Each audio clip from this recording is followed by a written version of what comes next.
Let's talk BAER. The puppies had their BAER test this weekend, and before I share the individual results, I want to talk about what BAER actually means, some things to consider, and a few interesting points people don't usually hear about.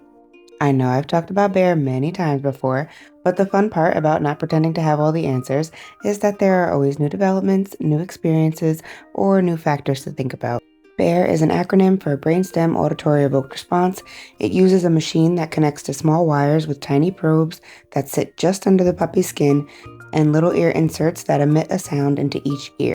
That sound triggers a response that travels through the auditory pathways to the brainstem, and the machine shows those responses in real time on a screen.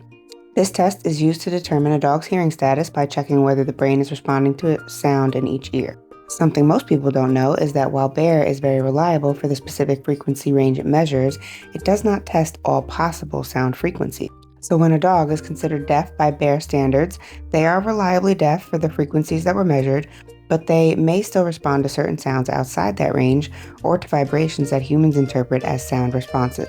This is why some owners of deaf dogs swear their dogs hear something. Unless and until BAER ever expands to assess a broader range of frequencies, we simply won't know which ones those may be for dogs.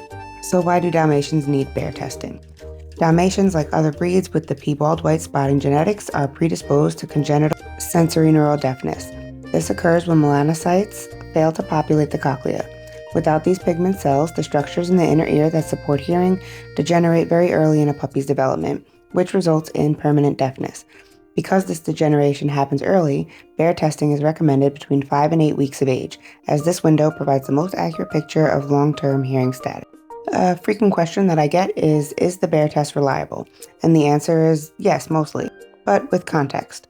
According to specialists and current research, BAER is considered very reliable, especially for puppies that test bilateral normal. The only caveat is that dogs who test normal are rarely retested later in life, so if hearing were to change, it would likely go undocumented. Degeneration after a normal BAER result is considered rare and believed to occur only very early, but because follow-up testing is uncommon, the true incidence isn't well measured. For bilateral deaf results, BAER is very reliable. A dog who tests bilateral deaf is, for practical purposes, deaf.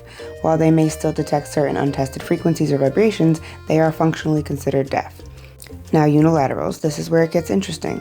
There's a small window early in development where some further degeneration can still occur.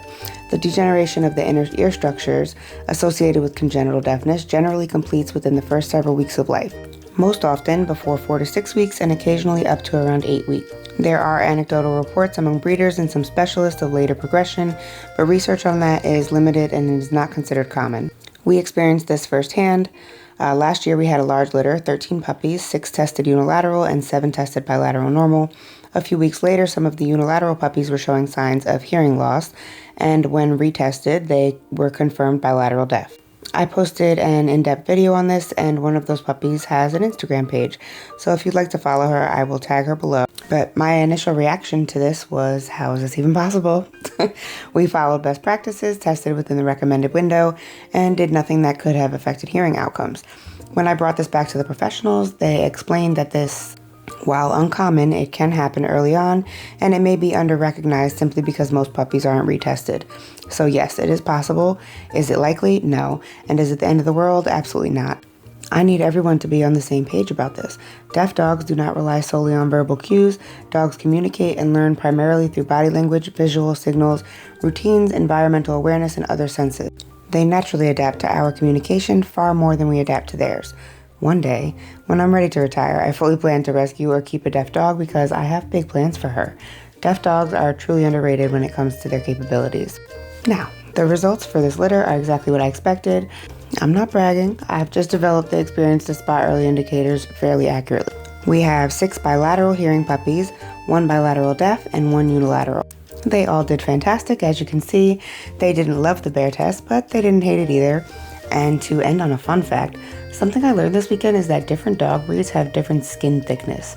The specialist shared that she was at a conference working with a rare Mexican breed, and the skin was so thick it felt like leather trying to get the probes in. How fascinating is that?